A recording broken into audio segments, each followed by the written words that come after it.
Good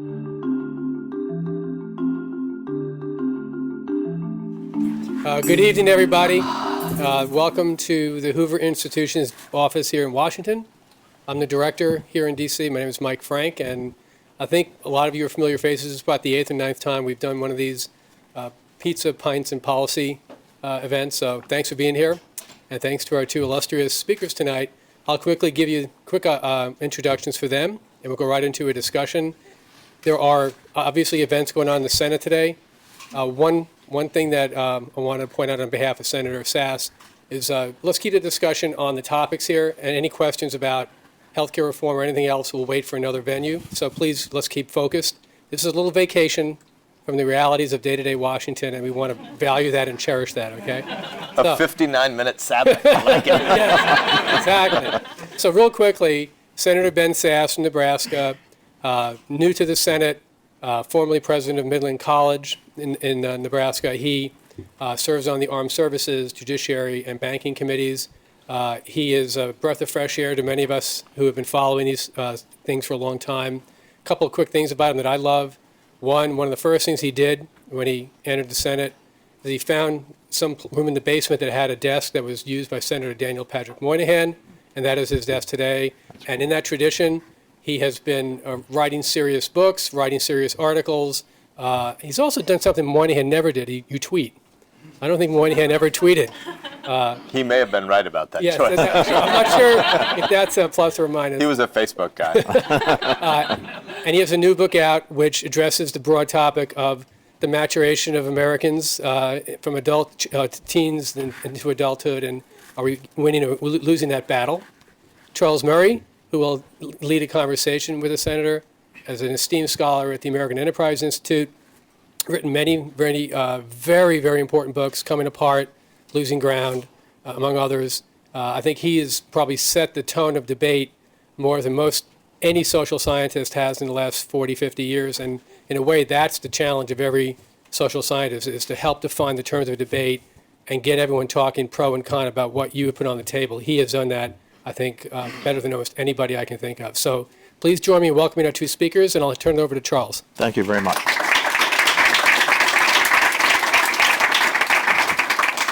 Good to be with my friends at the Hoover Institution, and I'm especially glad to be on a platform with Ben Sasse. I will disclose at the beginning I am in the tank for Ben Sasse. We got to get Charles out more. At the end of the book, he has a short little kind of an afterword about why this is not a policy book. And he gives all the reasons why the nature of the questions that are important right now are upstream from politics, from policy. And he's exactly right. It's a funny thing to say here at the Hoover Institution and as an employee of AEI, but anybody who thinks that in the current political climate there is going to be anything done by the Senate and House and White House that deals at a gut level with these huge problems we have, just has not been paying attention. The solutions have to be cultural. In Coming Apart, in the last chapter, I was trying to grasp at some optimistic statement about what might happen. And so I was thinking about the possibility of a civic Great Awakening comparable to the religious Great Awakenings that have periodically made a huge difference in American cultural life and made them very rapidly.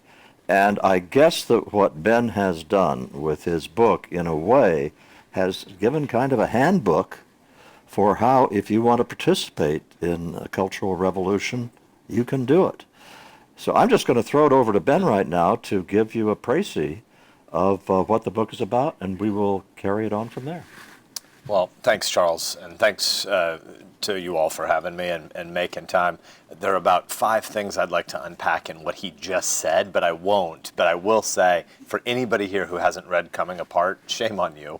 Go read Coming Apart, because there are just a number of things that Charles said that are so important for our moment.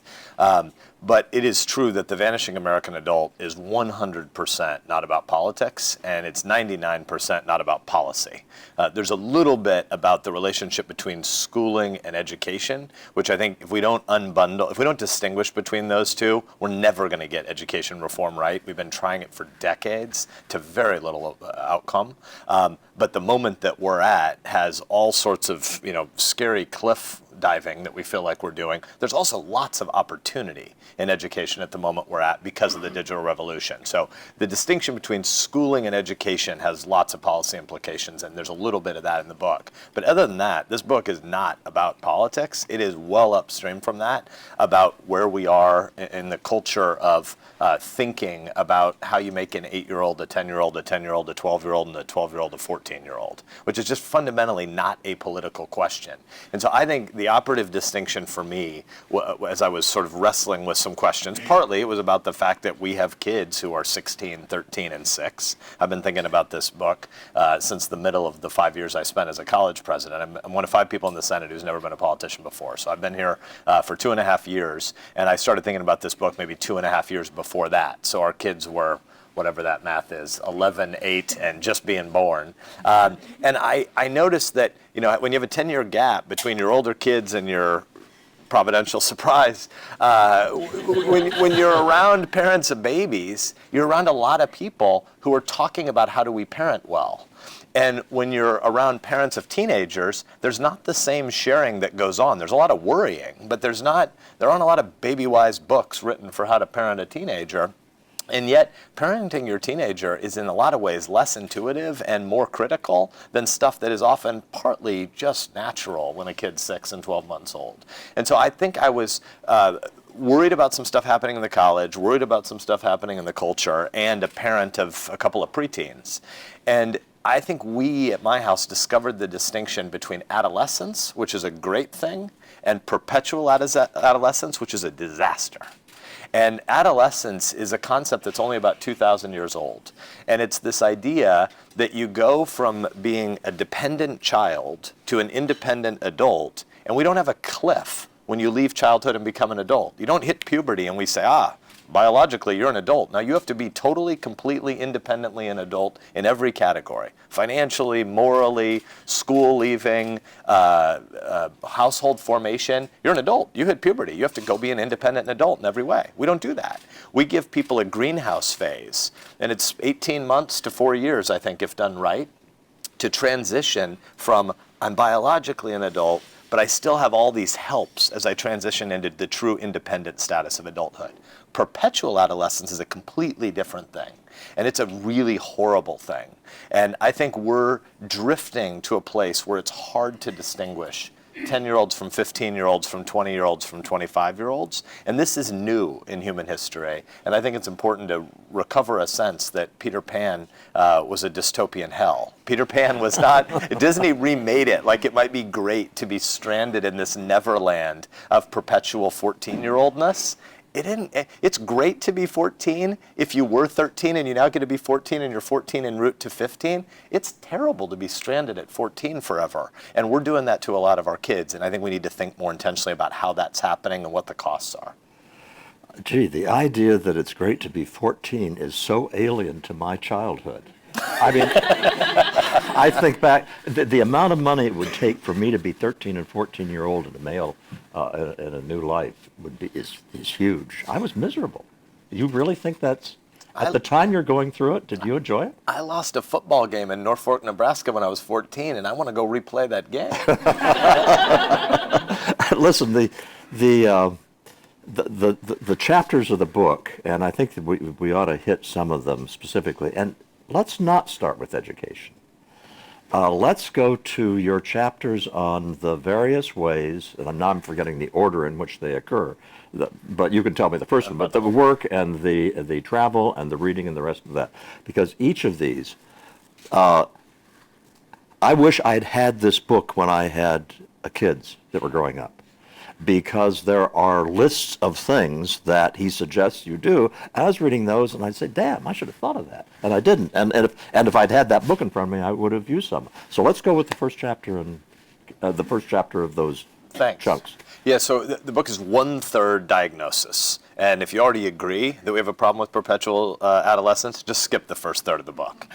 You don't need to read it. The second 2/3 is the constructive part. This is not an old man screaming, "Get off my lawn." This is sort of thinking about habit formation for 10, becoming 12, becoming 14, becoming 16. What do we want for our kids?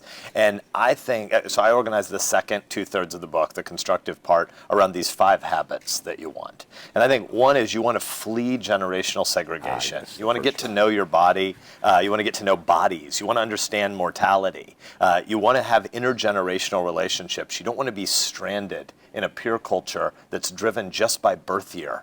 There are all sorts of things, again, my daughters are the older two, about being 13 and 16 that doesn't feel great. And a 13-year-old girl experiencing 13-year-old girls' teenage slights can hurt a lot, but it hurts a lot less if you know a bunch of 75-year-olds and they've been through different stages of life and they have a wisdom that the tyranny of 13-year-old culture isn't quite so overwhelming if you know people from other ages. Yeah, and you were saying adolescence as a concept is only 2,000 years old. The idea that adolescents form a peer group that is separate from the rest of society is what, 100 years old? Yeah. I mean, we're talking, it's... John Dewey's a bad dude.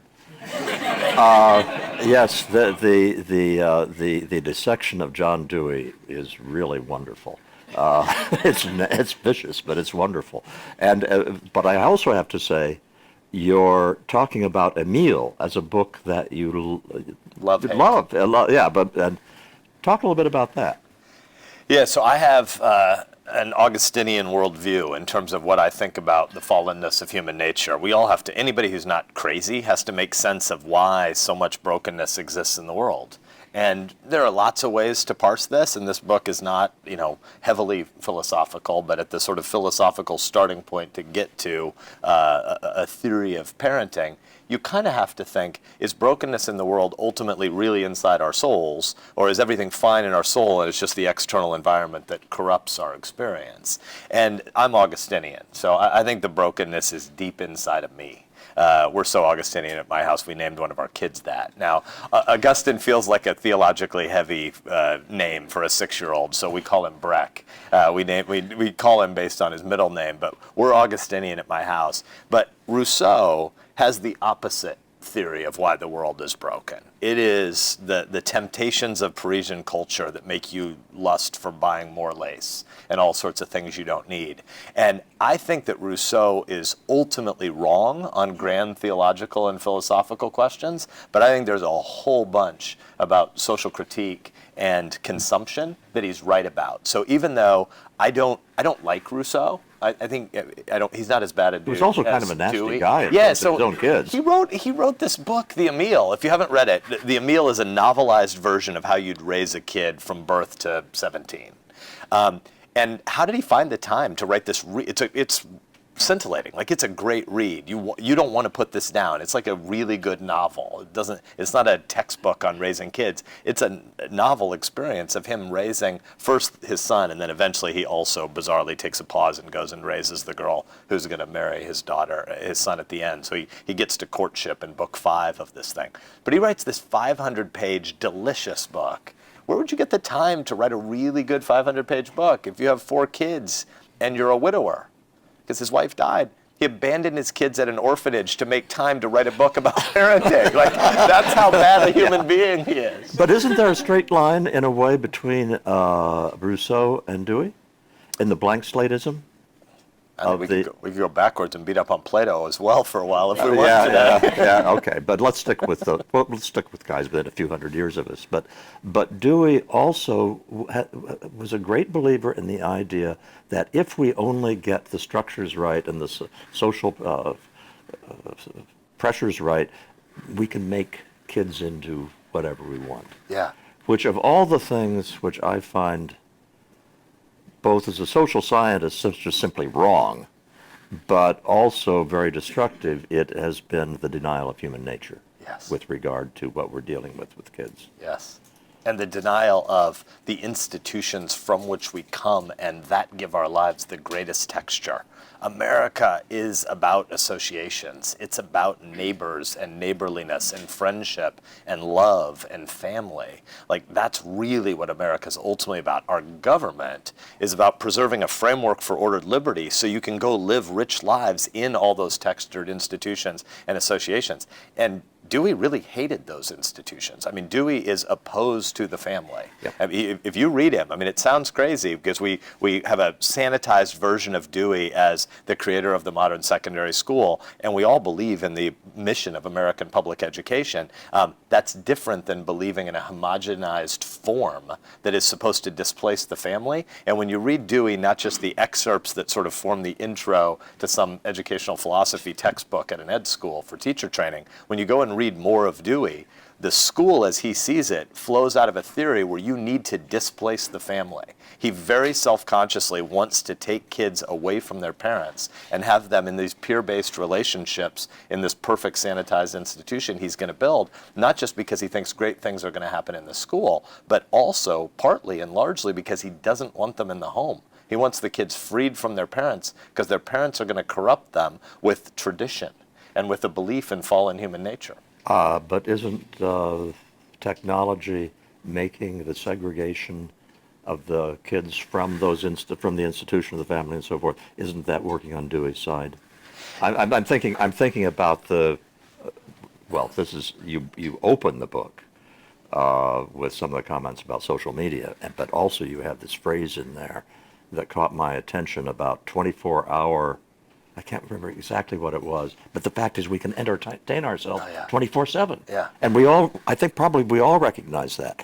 There's more good TV available now than you can have time to watch. By good TV, I mean riveting, well done drama and so forth. And there's also, And now you've got the video game. but there's also a lot of schlock, and you get this saccharine feedback loop if you're eating too much cotton candy. And we decide that the entertainment of a lot of the good TV that you're talking about also means that we should want to consume our news like it's entertaining, Yeah. right? And so we need slap down, instant gratification, junk food versions of the news. When America's working pretty well, a lot of people should be bored by what's happening on Capitol Hill. That would be a healthier That would be- America. yeah.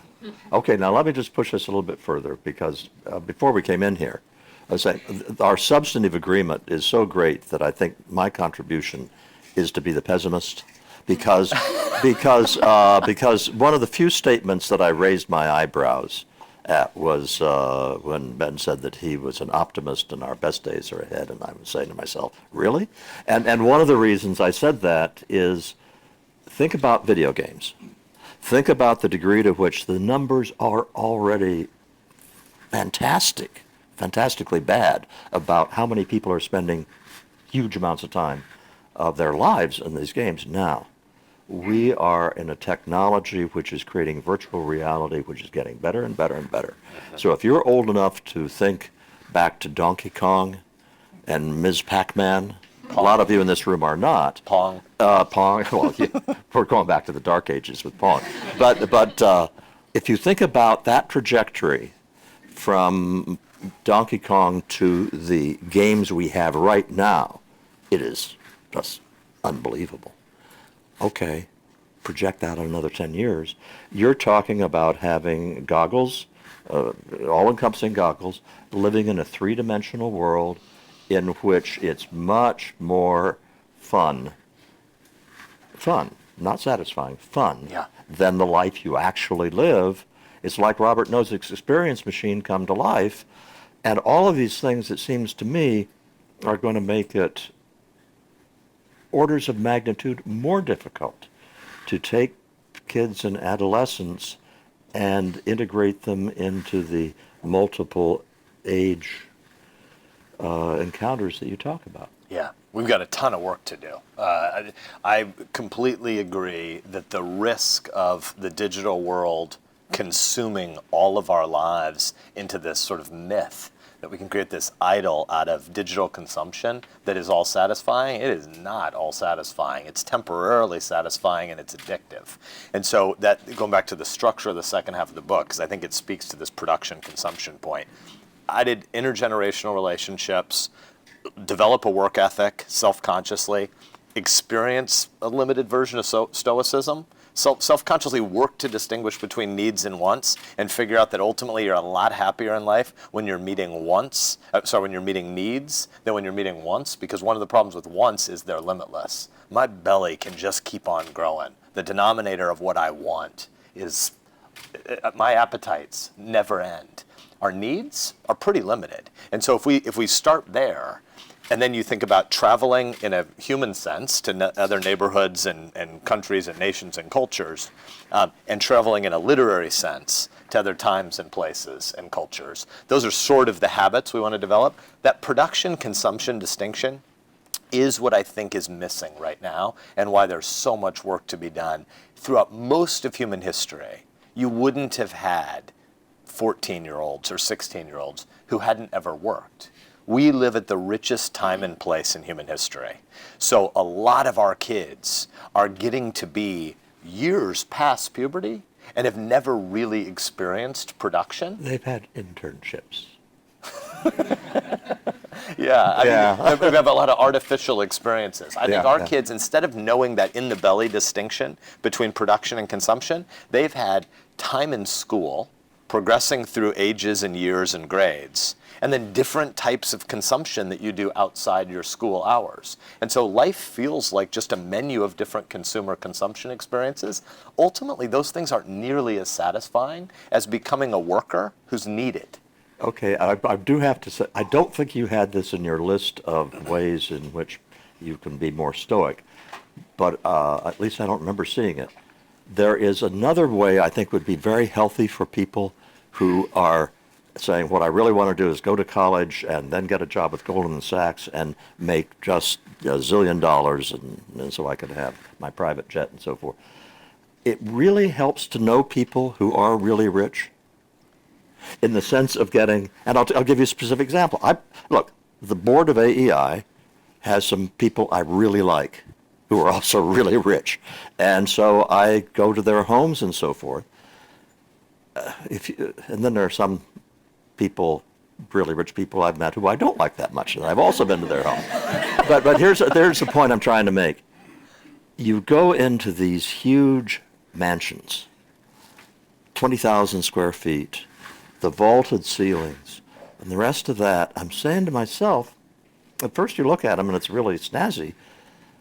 Everybody lives in 3 or 4 rooms. You live in the kitchen, where the TV is, bedroom, bathroom, and maybe a study or something. That's it. It doesn't make any difference how many rooms you have. The ones you live in there. And then I'm thinking, I can't live in this kitchen. This kitchen sprawls out. It's like there's no coziness here. There's no place to cuddle up with your wife and when the kids have gone to bed and have a drink and because it's all too grand. I am quite serious when I say that one of the ways that will cure you of wanting to have enough money to build a 20,000 square foot house is to see some 20,000 square foot houses. The fact is, what you want is a house that feels like a second skin. And if you have that house, that's the kind of house we have. And a wealthy friend of ours, when my wife said she would not leave it for any amount of money, started offering various sums of money. And once he got up to $20-30 million, I put in my hand up, and I said, we could build a duplicate right up the hill. And my wife is saying, no, we're happy here. And that kind of thing is not a call to being self-sacrificing. It's a call to realism about the role that material stuff plays in your life. Well said. Just to stay on the house point for a minute, because first of all, I just completely agree, having had this experience of visiting many people in their 20,000 square foot house. One of the most common conversations you have, especially if they're at the age that their kids are sort of in high school and able to go seclude themselves in the house, or at college and coming back to visit, is how much they prefer to take their vacations at their little beach place or their little mountain place, because the family's forced to interact again. And one of the, again, this is not a sort of aggressively ascetic argument. It is an argument about the nature of human relationships and what the house is for. And the house is to serve the needs we have of preparing our food and sitting together around the table and getting your work done in the study and being able to sleep in a warm place. The median household construction size during the height of the baby boom and the suburban expansion of America, mid-1950s, median size of new house construction in America, 750 square feet. Today, 2,400 square feet, and I think the vast majority of Americans have no idea that in the last 50, 60 years, we've grown our average indoor home experience by 3.5x. And some of the work that Charles does, and some of the work that Arthur Brooks has done at AEI in the happiness literature, just demonstrates that getting richer doesn't actually make people happier. There is a level at the bottom of the continuum. If you've been going to bed with your belly hurting at night because you don't have sufficient food and you start making a little more money, you get a lot happier. But from there, sort of lower middle class to middle class to upper middle class to really rich, it is flat, and some people would argue it's just mildly declining. Because what happens is when you get that big raise and you can consume more, you have a bump that lasts 4 to 6 months where the new experience is stuff that used to be just beyond your reach. And so deferred gratification, now you're being gratified. But now it just becomes the new denominator. Mm-hmm. And once it's the denominator, what you actually have is an expanded potential for discontent and dissatisfaction when things change. It's like when you get a new desktop computer and your computer used to be almost fast enough, and then you get one that's a lot faster. It feels good for a couple of months. And then it becomes the new norm, and all that means is when you're visiting your sister's house and you use her computer that's like the one you used to have, now it's painfully slow. That's what making more money is like. One of the scholars of happiness called it the hedonic treadmill, which I think is a good phrase for it. I want to turn to work for a while because I think we share a common worry. There's really good stuff in there about the problem of kids coming to adulthood without ever having had real jobs. And all of that is applicable to individual readers of the book talking about what can I do for my kids. But the thing that I think is the most looming problem for the country in many ways is the coming ravaging of the job market because of AI and robotics. By the way, I will say quickly, there are a whole bunch of really good economists at AEI, and they all think I'm crazy on this. They say, you guys have been saying this for 2 centuries now. Technology always ultimately creates more jobs than it destroys. And this time is different, always turns out to be wrong. This time is different. And I think you are worried about that same thing, where you're not just looking at low-skill workers whose jobs are going to go away.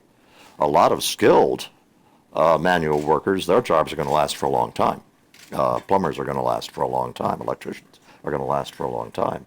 But we're looking, I think, at a ravaging on a massive scale of white-collar jobs, sort of mid-level, lower-level white-collar jobs. And so your advice about about making sure that your kids get work is over the next couple of decades going to be taking place in an environment where we may have to be redefining what work is. Yeah, I am worried about this. I'm no Luddite, so I believe that, and I know you're not either, but I believe the total output, global economic output of the digital revolution is going to go up, up, up, and up. Not clear to me that will redound to the middle, the median worker's experience. And what I think is happening is, well, one thing is we're transitioning to the 4th stage of economic history. I sort of simplify the world to hunter-gatherers, agrarianism, industrialization, and this thing. The digital revolution, the mobile revolution, the service economy, the IT revolution. Sociologists are just throwing in the towel and calling it the post-industrial era, which is another way of saying we don't know what it is. It's the after the last thing. But we had hunter-gatherers from the beginning of time till about 11,000 years ago. We had people settling down, recognizing planting and harvesting seasons, and actually building permanent dwellings and beginning, not the kind of agriculture we do in Nebraska, high-tech stuff now, but 11,000 years ago till 150 years ago, there was agriculture. The thing that's common to those 2 eras is there was no job choice at all, right? For hunter-gatherers and agrarianism, you didn't choose a job, you just became 10. or 12 or 14 and you did more of what mom and dad, grandma and grandpa, and great-grandma and grandpa back to eternity past had always done. You just became an adult. And so you added value to your community. Everybody did the same thing. A few professions started to emerge in late agrarianism. Obviously, for a long time, there'd been clergy, so people would be called to the ministry, but it's a tiny share, less than 1% of the population. Law as a profession sort of emerges 200 years ago. There's sort of, kind of traveling voodoo salesmen that are kind of early doctors, but you don't really have job choice until industrialization. Then it becomes this mass experience. So 1870 to 1920s America, people migrate from the countryside to the city. They're both push and pull factors. Technology was leading to greater output, but lower labor input needs. And there was the pull factor of the creation of these new big tools called factories. And so immigration across the seas and internal migration led to the creation of cities. And you have this mass experience where there's job choice once. You leave high school, or you leave the farm, or some small set of people graduate college, and you get a job, and you keep it until death or retirement. What's different now in this thing that we're encountering is we're going to have multiple careers over the course of a life. We're going to have a pace of economic change. Again, I think it's more total output. I don't want to be misheard on that. But we're going to have an experience where people aren't just going to change jobs. They're going to have not just their job and not just their firm, but their entire industry cease to exist 20 years after high school, 30 years after college. And so we're going to have 40 and 45 and 50 and 55-year-olds get disintermediated from their work. And technology is going to have all this extra output. And society might say to 40 to 55-year-olds losing their jobs, we don't need you. You're not that important to us. And so I have lots of fear about how you create a society of lifelong learners at mid-career when no one has ever done this in human history, and we have to figure it out in the next decade or two. Yeah, and we have to do it in the face of a couple of constraints. And one of those is that the number of, I've written a lot about IQ. I didn't know. Has anybody ever written about this? Anyway, one of the brutal facts is that this economy is tailor-made for the people in this room. I mean, and I'm talking about everybody in this room is pretty doggone smart in a IQ sense of that term, and it's going to be real hard to automate the kinds of things we are able to do. And I'm also going to be completely elitist at this point and saying we're talking about the top 5% of the ability distribution.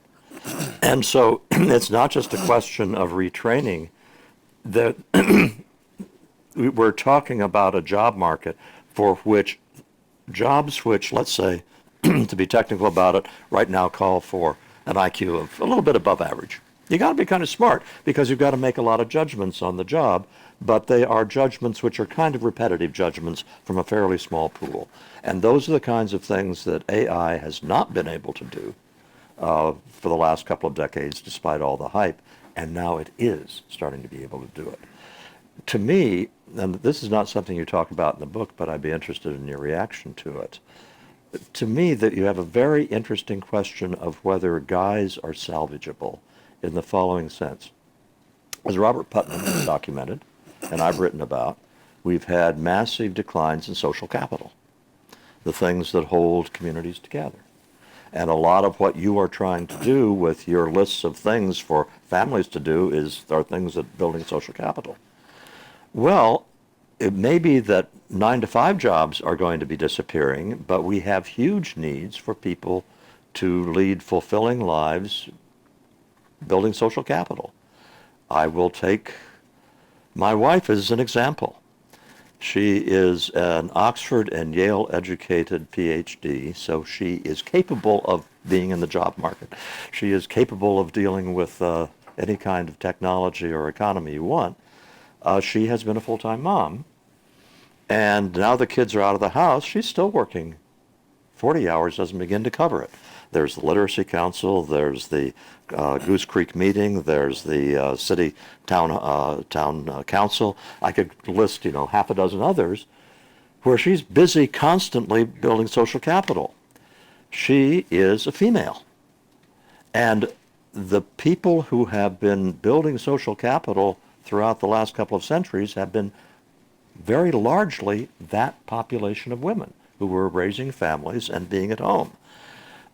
Can guys, and by the way, leading fulfilling lives, because it was the feminist revolution a good thing, and it gave women opportunities to go into new jobs? Absolutely. Is it also true that there are lots of women who are deeply fulfilled doing the kinds of things my wife does? Yeah, there are. Men are never socialized into thinking about living a life in which they are engaged in that kind of activity. And it seems to me that that's one of the things we've got to see if we can do, to make people realize that paid work, in the traditional sense of the word, is not the only way to work. It's not the only way to be productive. It's not the only way to live a satisfying life. Wow. So many, many big threads there to pull on, and I know we don't have time to do all of them, so maybe I'll bracket most of the gender point, but I'll tell you a little bit about why, but what I want to get to is the vocation point that you're making, because I completely agree with that. When I started to write this, I realized kind of the point of culture being upstream from politics, and that you can't, our politics are massively broken, and yet you can't fix what's wrong in our politics by politics. We have to go upstream and believe some things in common before we can get to the legislative fights. There are a bunch. I kind of think of the world as there's small legislation, which is what we do most of the time right now. We sort of bicker about really small things the vast majority of the time. This week's a little bit bigger. But usually we're arguing about small ledge. There's big ledge, generational legislation, which should be things like 30 years ago, we went from defined benefit retirement plans to defined contribution tax-protected portable 401ks because the average duration at a firm started getting shorter. That's one of the most basic things that we need to be doing in our healthcare policy, right, is that we don't have portability in healthcare the way we got to portability in pensions. I think of those as generational legislative issues. We should be having those fights. But we have more fundamental, my picture doesn't work because I want to use the word foundational, but I'm gesturing overarching, but sort of prior upstream things that you have to believe in common to be an American. This is a creedal nation. This is a place that really believes certain things about human dignity. 320 million Americans and 7.2 billion people on this earth, we believe they're created with dignity. They have inalienable rights. And those things are not given to them by government. Government is just our shared project to secure rights that we have because of an order of things, a pre-political creed that we believe as Americans. And we've not passed any of that on. We don't have any of that shared conversation. So we need to go talk about the bigger stuff. Well, if you want to write a book about the crisis of perpetual adolescence, why is it weird that we can't distinguish 10 and 15 and 20 and 25-year-olds apart? And why is that a problem for small r, Republican government?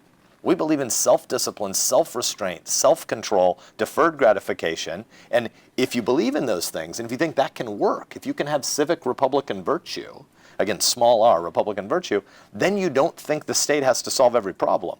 But if you don't believe those things, then you're going to need a really big state to restrain all the evil in our souls and all our potential to go take each other's life, liberty, and property. So I want to get upstream to those bigger things. So because of that, I'm accidentally telling you more than I meant to about why I didn't want to talk too much about gender in the book. I didn't want to talk about sex in the book either, because I just didn't want to get drawn into the culture wars. There's enough prior stuff, but I couldn't not talk a little bit about the purposes of sex. It was a wonderful discussion. Well, I don't know about that. I got in trouble with my wife because a part of it was a little too blunt. I said make-up sex is great. But why that matters is because sex really only has 3 purposes, not 2 and not 97. Right? At the end of the day, when you sit and if you have friends and you deliberate in a real way, pretty much sex is always about 3 things. It's about covenant, initiation, and renewal. Right? It's about forming a kind of relationship or renewing a kind of relationship that you don't have with everybody. This is an intimate thing. Right? So it defines a kind of relationship. I call that covenant, initiation, and renewal. It's about pleasure and it's about procreation. I probably should reverse the order. I think it's about covenant first, it's about procreation second, it's about pleasure third, but they're all 3 really important. But you can't come up with 37 purposes for sex. Like you can't make a list of it. And so one of the reasons I drifted to it in the book is because even though I wanted to avoid culture warring, this seems to me to just kind of be fairly basic about human existence. And when you're going to get to know people that are from different generations, when you're going to get out of the ghetto of 13-year-olds only being with 13-year-olds and 21-year-olds only being with 21-year-olds, that partly means you're going to know older people whose bodies are in decline or at different stages. And so many things that seem so overwhelming when you are a teen this year or teen that year or having your first baby are completely different when you have the perspective of wisdom and generations. Okay, but I know we're jumping around here. It's because this book is incredibly rich. But so when he says something that I want to jump now to the ways in which maybe there is a spark of optimism, which is my sense that there is a hunger in millennials. I don't have a lot of data to support this. It's just my sense. A hunger for a couple of things. One is to take sex more seriously. Yeah. I think there is an openness to talking about, you say in the book, sex is a big deal. And I think that people are increasingly open to believing that.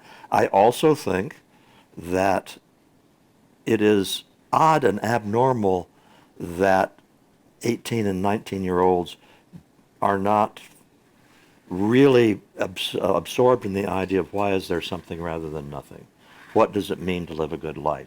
These are kinds of things that I think at that age you naturally want to grow up with. And college has just failed utterly in that. And I think there's an openness for that. And I'm predicting there is likely to be a resurgence of not just spirituality in the sense of I look out at a beautiful sunset and I can see God, but a resurgence of religion in a deeper theological sense. And that is one of the only things I will say this afternoon that is at all hopeful. But I think I'll layer on something else about the hope of the yearning for deeper conversations in so many of our teens. When I beat up John Dewey for a while in the book, I then feel like I need to cite some educational philosopher positively. So I talk a little bit about Dorothy Sayers, the English author, middle of the last century, or maybe third quarter of the last century. And she talks a lot about the 3 stages of childhood in terms of development and learning. And she's borrowing from older trivium. This is not her creation, but she's a great exponent of it. Grammar, dialectic, and rhetoric, or grammar, logic, and poetry. Grammar, we tend to think of as a term that just applies to learning your syntax and your vocabulary and subject-verb agreement in your language. But that's not what grammar is. Grammar means it's the basic elemental things of any discipline. It's the building blocks. Dialectic is wrestling with those parts and starting to put them together and being able to construct an argument. And rhetoric, done right, is that poetic stage of exploring bigger meaning and persuasion and love. Your logic should precede your passions, but you want both.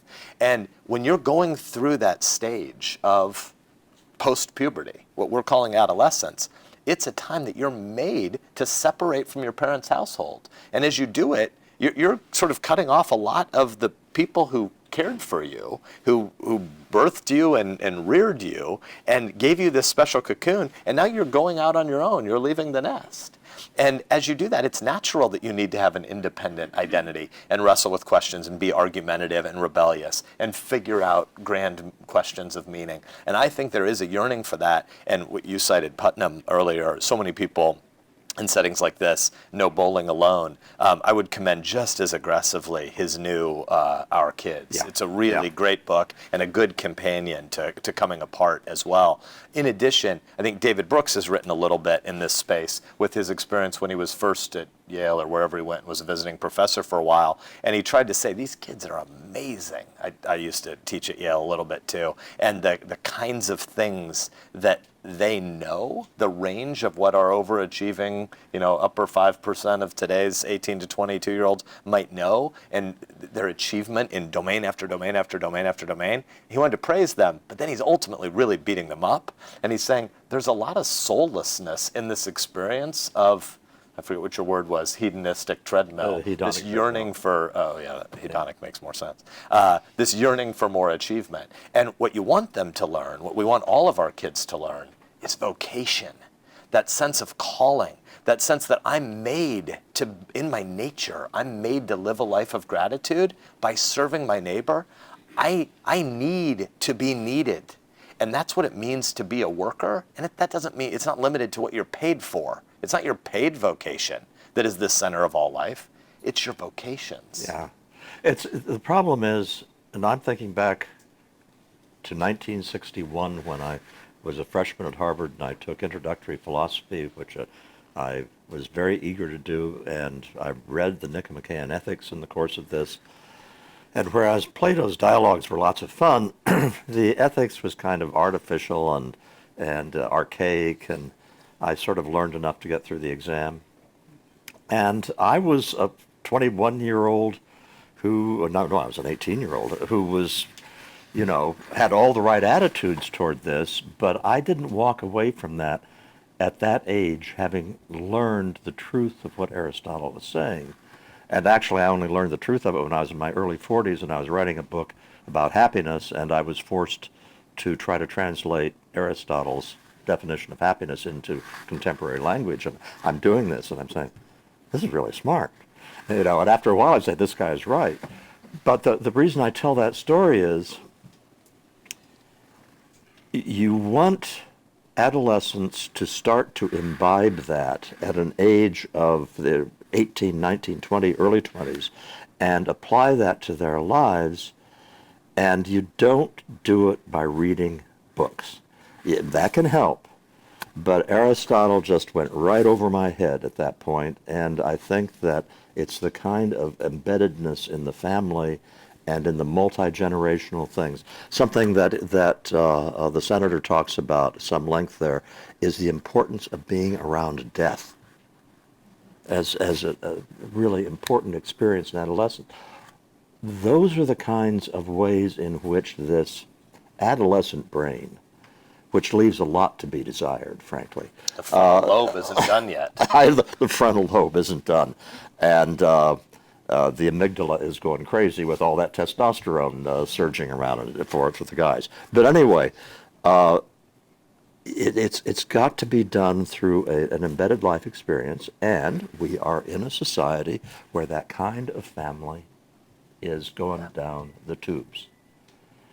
So as I was reading these wonderful bits of advice, or these long pages of advice that were terrific for families with kids, I'm saying to myself, what percentage of the population are we talking about that is in that kind of structure? And it's pretty small. You gave me the assignment of remain a happy warrior, cheery, and you were going to be pessimistic, and so I'm going to use Mike as my get-out-of-jail-free card. But let's tie vocation to family structure in two sentences, which is, when you want to go upstream from politics to the really important headwaters of our culture and the problems, the breakdown of the family is the issue one. There isn't anything prior to the fact that, arguably a majority of kids now born to women under 35 have no meaningful connection to dad. There is no crisis that's more important than that.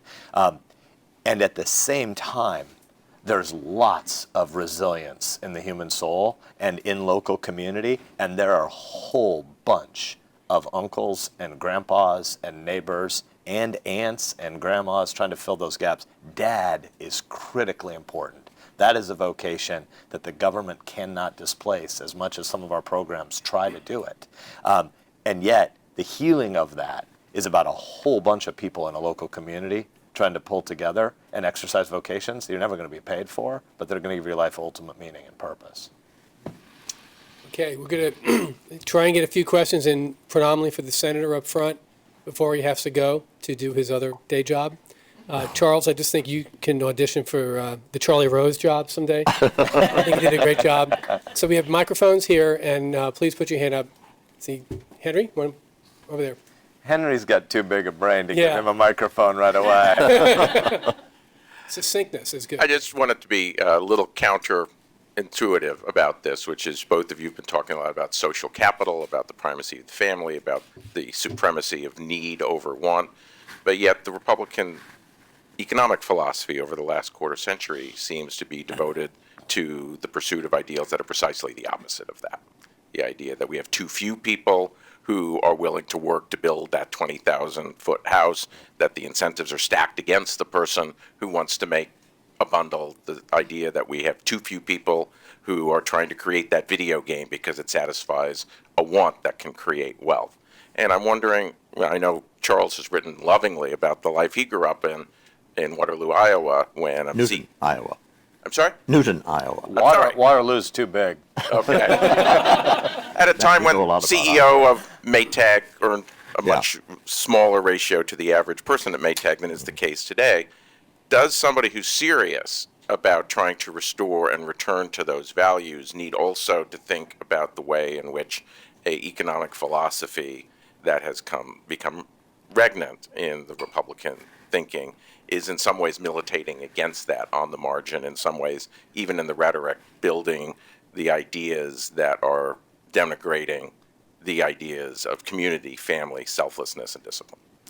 Very fair question, and Michael had promised me a 1-hour respite from my day job, and Henry, you're not following the rules. But I would say the relationship between what we're talking about here and sort of political philosophy is way too big a word, but the rhetorical program of the Republican Party for the last few decades, the way I would articulate both the tension and the partial consonance for me is that I have a whole bunch of different identities, right? I'm a dad, I'm a son, I'm a husband, I'm a Christian, I'm a Nebraska football addict, I'm temporarily a senator, I'm a conservative, I'm a Republican, I'm a Nebraskan, I'm an American. When I rank order those identities, my partisan commitments in Washington, D.C. are just nowhere near the top of that list. So first of all, the things that I believe in that are really, really important to me are well prior to partisan programmatic fights in Washington.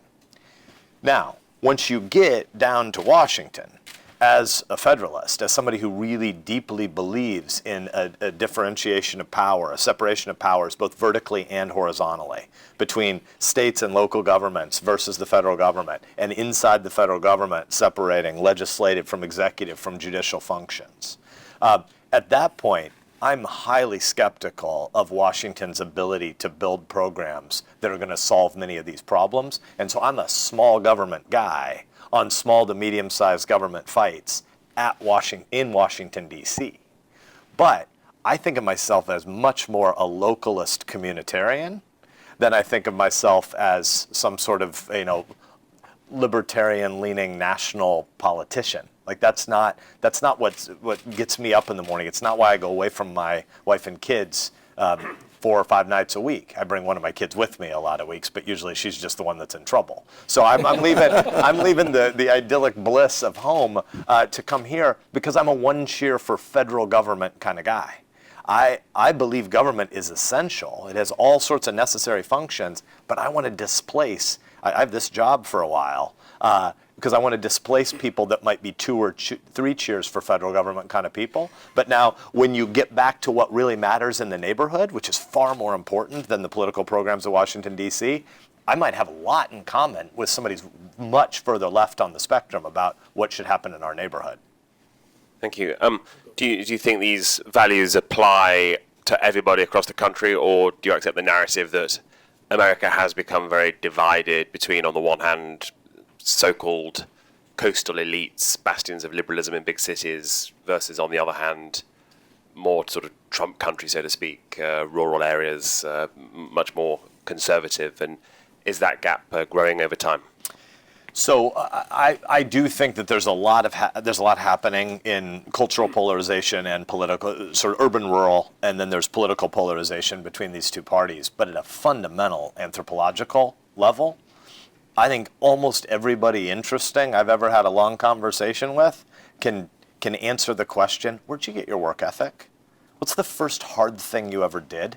When did you realize that you matter as a producer, that people need you? Pretty much everybody interesting can answer that question. And that's not based on socioeconomic status or what geography you're from. It's rooted in the fact that we're made to be producers. We're made to create stuff. There used to be a debate Charles referenced religious revivals, and so there's a big debate in academic history about the 1750s religious revival and the 1770s intellectual revolutions of American. How related are those two? So I'll take us back pre-1750 to another debate for a minute. People used to debate the words recreation and leisure.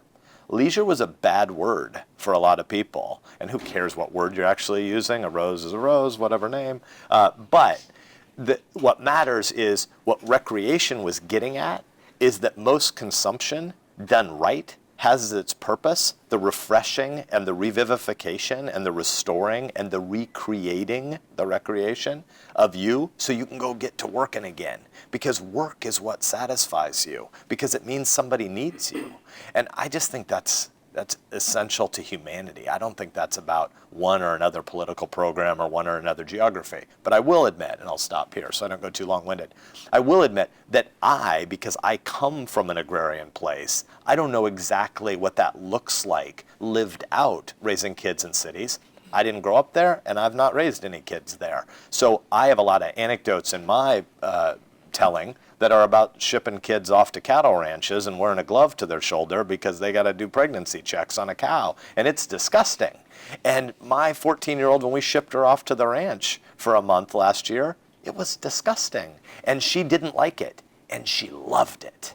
Like, as she was doing this thing that she didn't like at all, she knew it was changing who she was. I know what that looks like on a farm. I don't really know what it looks like in a city, but I'm sure that there are lots and lots of great parents across human history that have figured out how to get their 12 and 14-year-old a work ethic.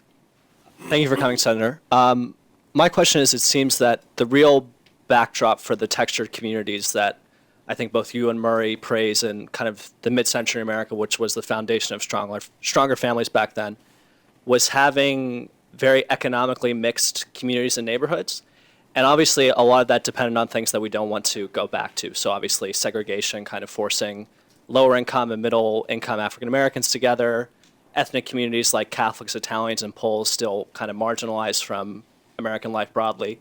But I'm wondering if you do think there's kind of if it should be an interest or goal of either the federal government or perhaps just state and local communities in really trying to encourage more neighborhood and urban designs that do bring people from multiple economic backgrounds together and to facilitate that social capital. I have a lot of sympathy for the outcome goal, and I have a lot of skepticism about the artifice by which you'd get there by government compulsion. So I want to think about that in the context of people, again, upstream from a legislative fight today. I don't think we don't have a mature enough debate to know what we'd be trying to accomplish until we talk about this more together. But one of the things I think is derivative from this book project is something that you're pointing to directly, which is the thickness of those communities. Richard, Florida, has the distinction between mobile, rooted, and stuck people, right?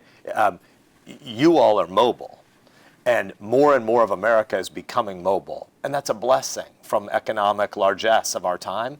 And yet, lots of people who were rooted throughout human history, who didn't have the potential to be mobile, still had lots of great communal texture because they were rooted. What you don't want to be is stuck. You want the ability to be mobile, but maybe not to choose it. You may remain rooted in Charles' wife's house. I don't mean literally, she's inviting you all over, but I'm sure it's a great place to be rooted. But it's not 20,000 feet, I'm going to warn you, I've heard.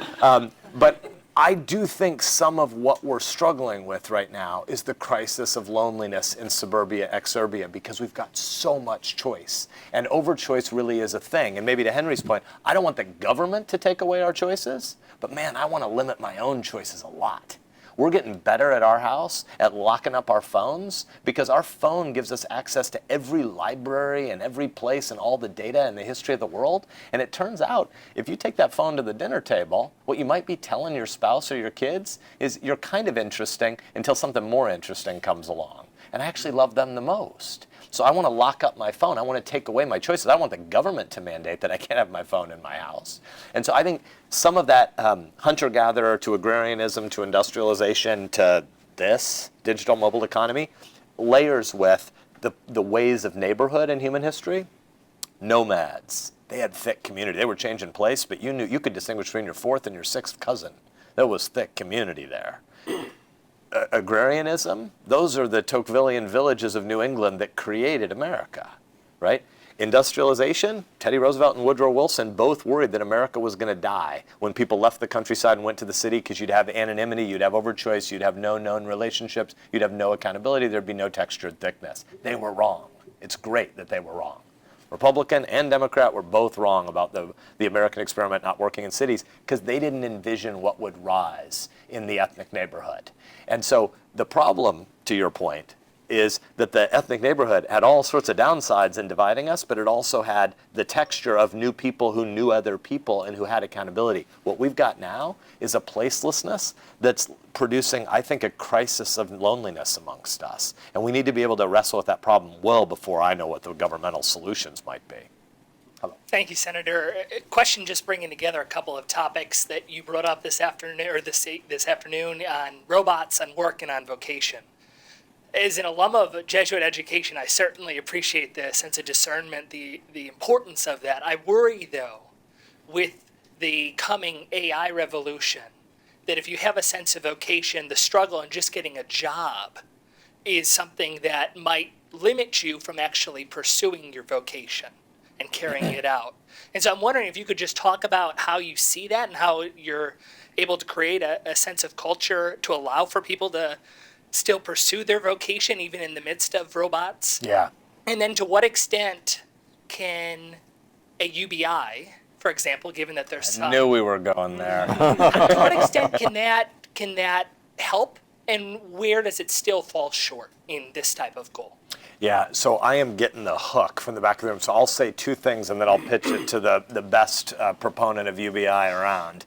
And I'll acknowledge that I'm a skeptic of it, but I want more of it in the debate, because I think it's a really, I don't think our debate is nearly fleshed out enough. And so UBI should be articulated by a thoughtful person who believes in work, not some sort of future political candidate who thinks this is a great way to offer a panacea to people. Let's just have universal welfare and I'll promise you free stuff. So in the future, I think a politician is going to do UBI in a really ugly, bastardized way. And so I'd like to have UBI in the debate now with someone as thoughtful as Charles, and then I hope he loses.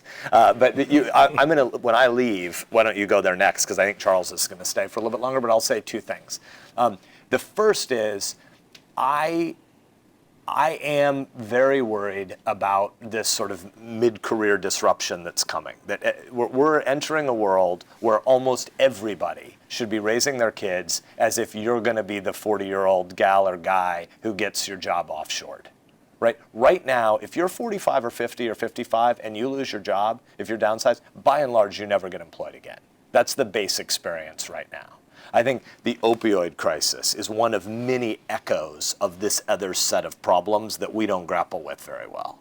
We're not going to be able to, despite the fact that it's tragic for the individual and for their family, we're not going to be able to, as a nation, handle all of that disruption of 40 and 45 and 55-year-olds coming upon us with lots of disintermediation and disruption and ending of firms and industries without having thought about it in advance. So one of the things we need to do is policy debates.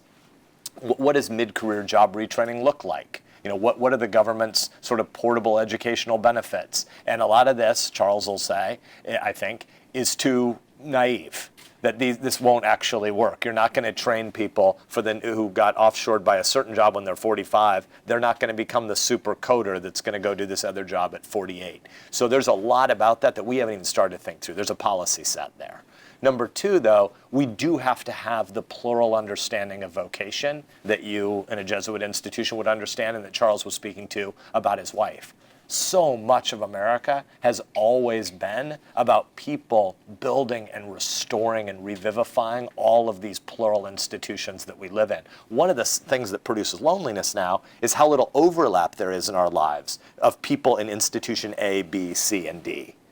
Where I shop, where I work, what rec leagues my kids play in, where I go to church or synagogue, where my kids go to school. A lot of what's lonely in the world is the decoupling of all those. But it doesn't change the fact that there's a need for social capital builders, and a vocation in life, or vocations in life, are to serve in all of those places, not just the place you get paid. So we need to pluralize that conversation, whether there's UBI or not. And number three, and what I'm trying to get at in this book, and where I'll leave you at, is the more basic thing to me is I don't actually have a lot of doubt that the kids who are 20 today, who already have a work ethic, I don't have a lot of doubt that they're going to navigate this when they're 40. I'm worried about the people who are trying to learn to work for the first time when they're 25, not when they're 10. That's not natural.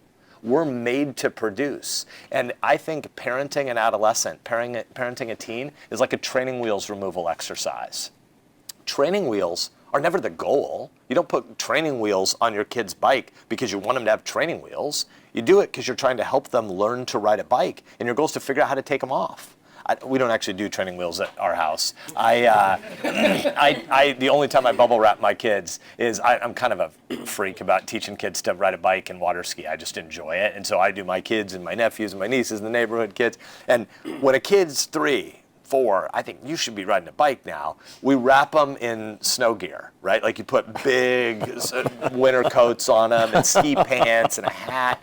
And I don't put training wheels on their bike. I put the bike on a slightly declining hill, and I run behind their bike, straddling it. By the way, this is a lot easier at 35 than at 45. My lower back kills after this. But I run behind their bike, straddling the back wheel, and I just bop them shoulder to shoulder. Eventually, we all get cut up a little bit, but they learn to ride in like an hour, right? The momentum down that hill, you're trying to figure out how to help them catch and find the balance. And once they do, they know how to ride a bike. And then you get the joys of them exploring the world and riding a bike next to you. That's what parenting a teenager should be like. You're trying to figure out how to take off the training wheels so they can become an independent adult. And work ethic is one of the most formative things you're trying to do. And we're all so rich, and I mean lower middle class America and middle class America. Everybody is so rich that we don't have work around our house. And so it's artificial that you have to construct work for your kids. So what that it's hard? Do your job. Right? Like, of course you don't have to teach them to mow, and maybe you don't even want to own the mower because the lawn service is so cheap, and you have this and that cleaning service, and you got a dishwasher. So go stay at the cabin of your friends where they have no dishwasher, and just announce the first day you get there that Mom and I are never doing any dishes. It's y'all's problem. You're doing all the dishes. And do the planning of getting your kids a work ethic. And I believe if we do that, I don't mean to sound this simplistic as I depart, but if we build the true textured richness of a vocational sense of why you're developing a work ethic, if you do that for 8 and 10 and 12-year-olds, when they're 20, they're relatively well-formed people. They're going to be okay when they're 40 and they get disrupted. Thanks for having me. Thank you, Senator. Would you like to respond to any of the questions that were asked before? Well, at the time they were being asked, I had lots of thoughts, but one of the things about being my age, you forget what the questions One were. question, your question about some of these questions are universal or are the divisions in the I'll country just so- say, why don't I briefly say the rationale for being an advocate of a universal basic income. In part, it is, by the way, I should preface it by saying I am only in favor of a universal basic income that completely replaces the entire transfer state, including Social Security, including middle class entitlements, including agricultural subsidies. So it has to replace everything.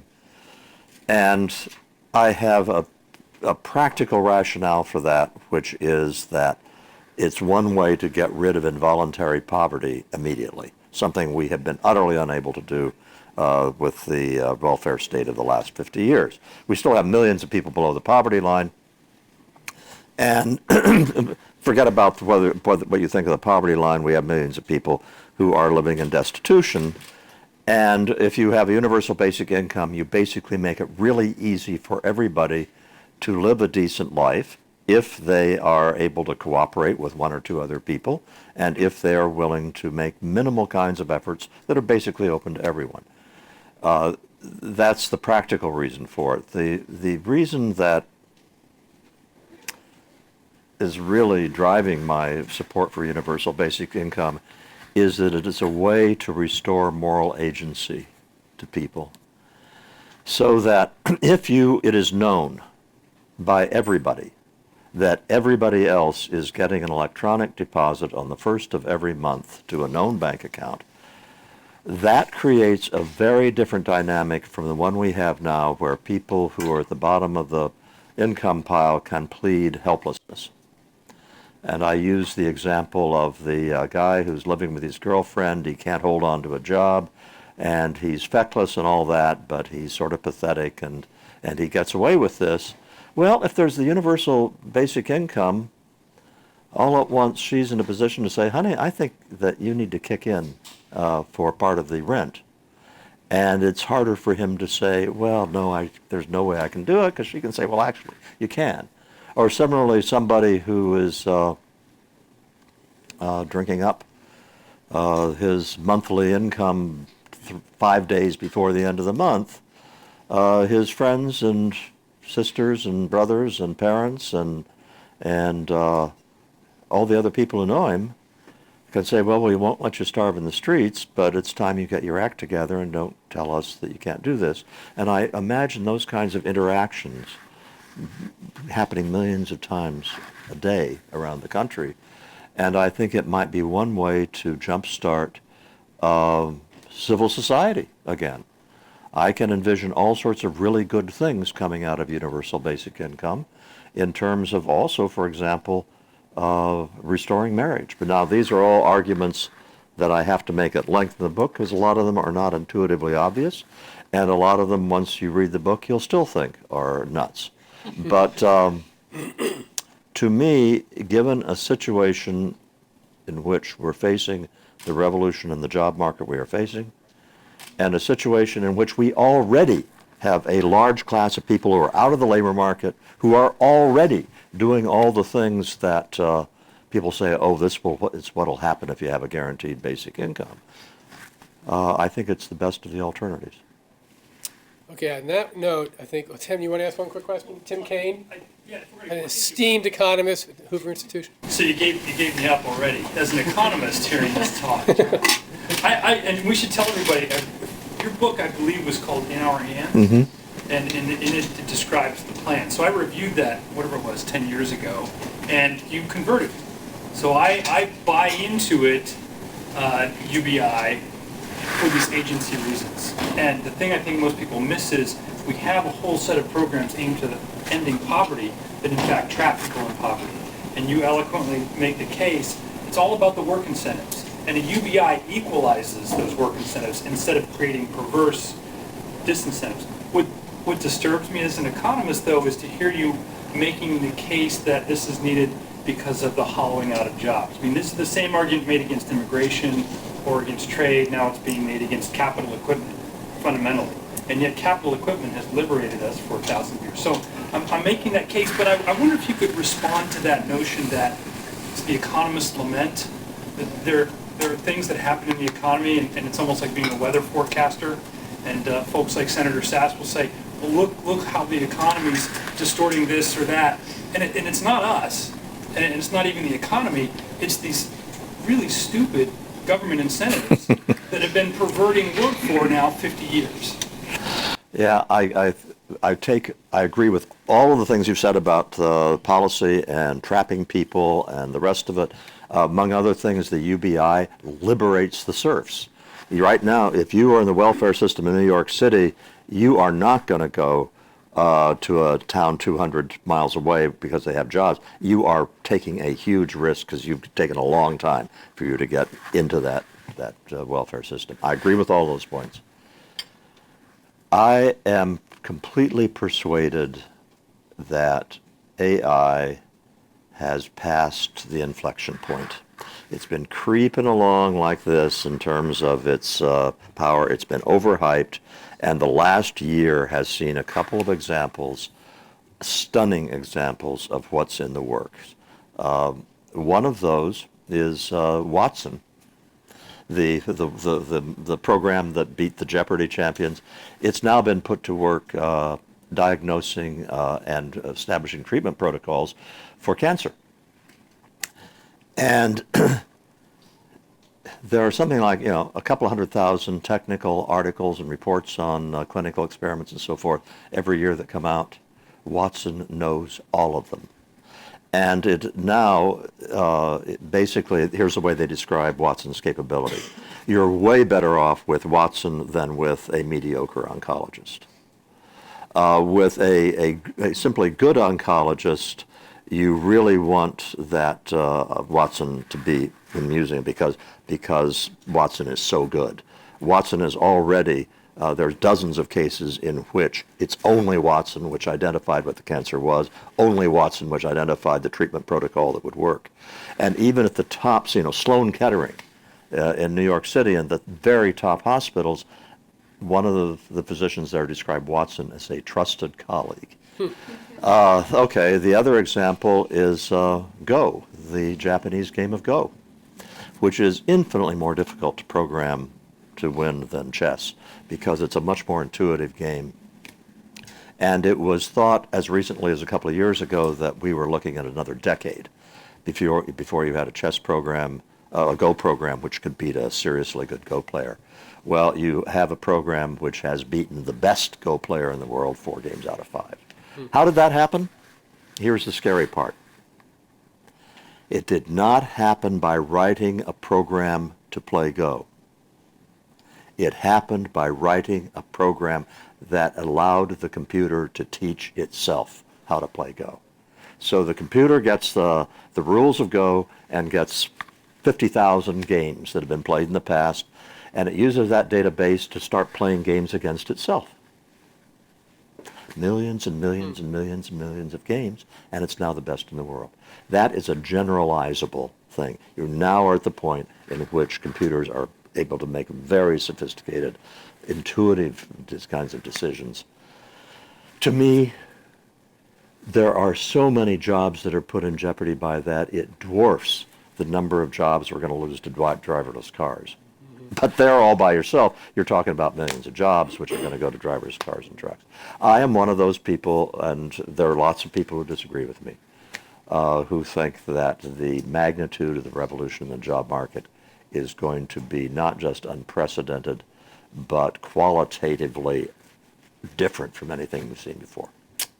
So those of us with adult children can look forward to having them at home for a really long time. Yes, unless they're really good programmers. Yeah, right. Well, please join me in thanking Charles Murray. Good job. And I just want to make sure we recognize April Canuru for her role in this Conservative Reform Network. That's it.